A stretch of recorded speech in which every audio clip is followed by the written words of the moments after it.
Olá pessoal, agora eu vou fazer algumas considerações a respeito do exercício 7.10.2 da aula 24.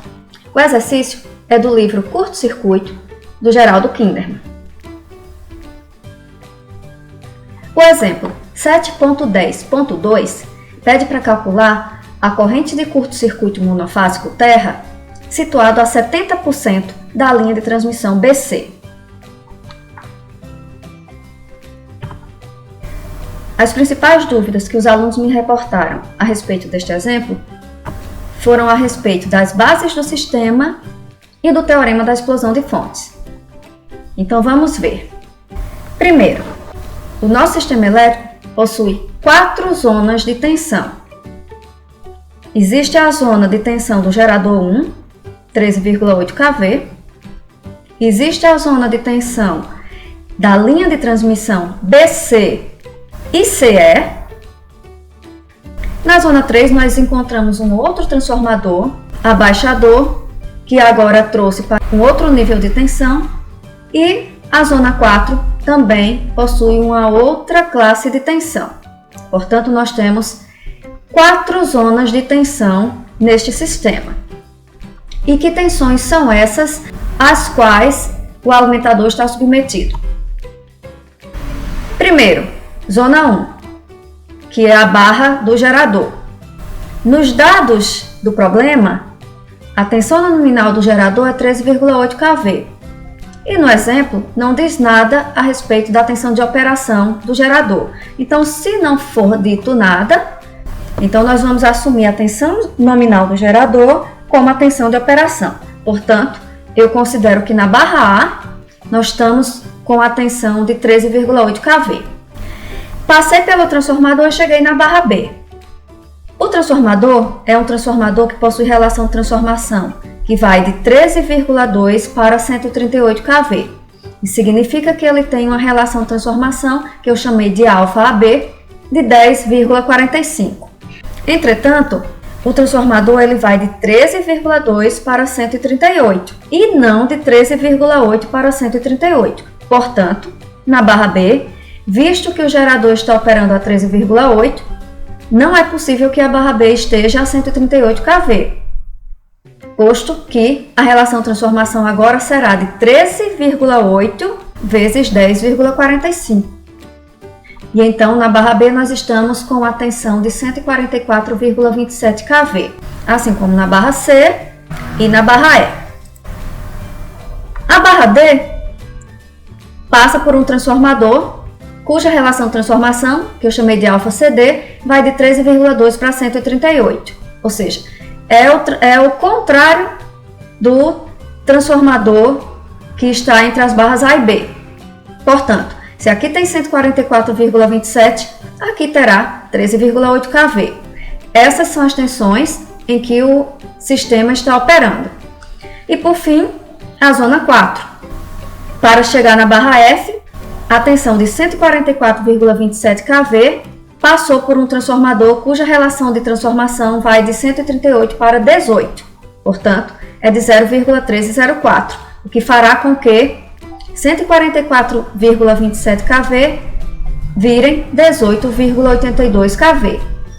Então, essas tensões em azul, amarelo, vermelho e verde são as tensões em que esse sistema está operante. Agora vamos verificar as bases do sistema. As bases do sistema normalmente são determinadas pelo autor. Neste exemplo, as bases consideradas foram 13,8 kV no gerador G1 e 30 MVA.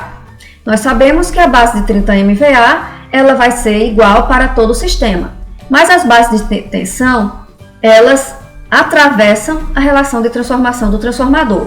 Portanto, se a base de tensão é 13,8 kV na barra A, ela não pode ser 13,8 kV na barra B, porque a barra B passou por um transformador.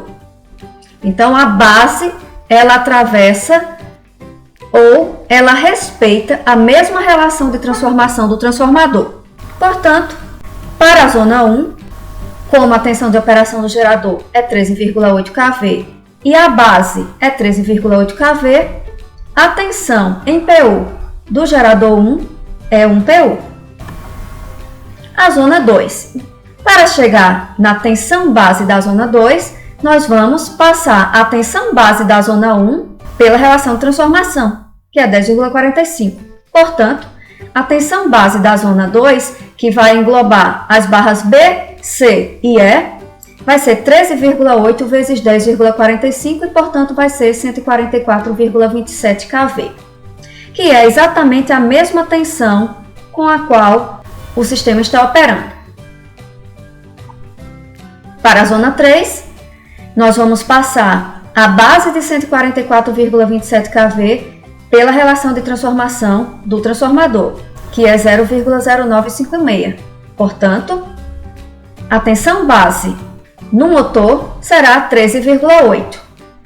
Como o motor está operando a 13,8 kV, então a tensão em PU no motor também será um PU. E, finalmente, a zona 4.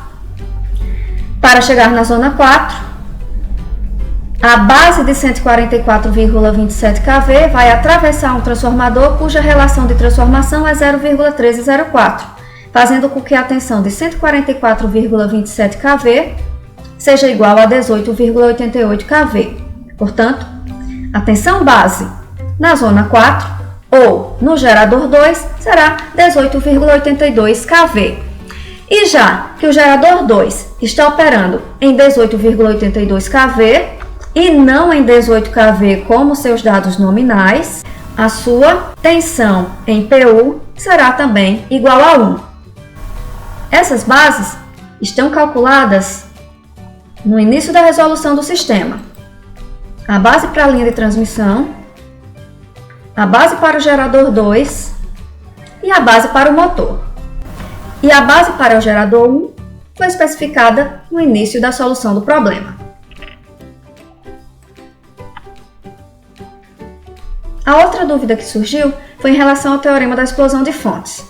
Vamos relembrar. Se nós temos uma fonte de tensão ligada a 2 ramos, por exemplo, eu uso o teorema da explosão de fontes da seguinte forma. Eu crio 3 fontes de tensão, que estão aqui em amarelo. Uma delas estará em oposição à fonte original e as outras duas estarão todas com a mesma polaridade da fonte que foi criada em oposição à fonte original, voltada para o nó. E eu tenho também que repeti-la em todos os nós ligados ao nó onde está ligada a fonte que eu criei em oposição. Por que isso? Para que a lei das malhas seja respeitada. Se eu percorro esta malha de tensão no sentido horário, então eu vou ter menos V, mais V, menos V, o que fará com que eu terei o mesmo menos V que eu tinha originalmente antes dessas fontes amarelas. E se eu vier para a malha de cima, que originalmente não tinha nenhuma fonte de tensão, eu venho mais V, menos V, igual a zero. E, portanto, as mesmas equações de malha do circuito original são iguais às equações de malha do circuito explodido. A finalização desse circuito é, já que essa fonte está em oposição a ela, elas se cancelam.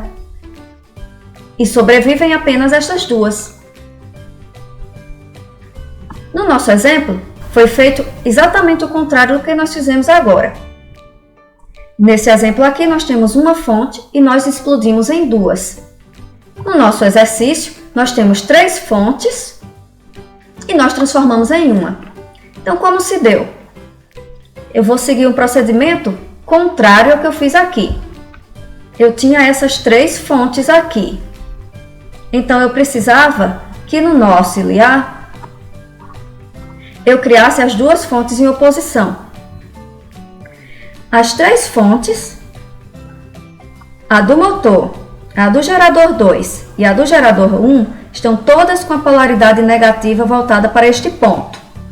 Então, eu preciso que no próximo ramo ligado a este ponto, eu tenha uma fonte com a polaridade negativa também voltada para cá de forma que essas 4 fontes fiquem todas com a polaridade negativa neste ponto, e criei a fonte com a polaridade invertida. E então, essas 4 fontes se cancelaram, porque elas faziam parte deste teorema, e sobreviveu a fonte que eu tinha criado com a polaridade contrária. E lembrando que essas 3 tensões, elas têm que ser iguais, e elas são, visto que nós já vimos agora há pouco, quando eu especifiquei as bases do sistema, que essas 3 tensões são todas iguais a 1 PU. E é isso, pessoal. Caso tenham mais alguma dúvida neste exercício, vocês podem me falar. Até logo!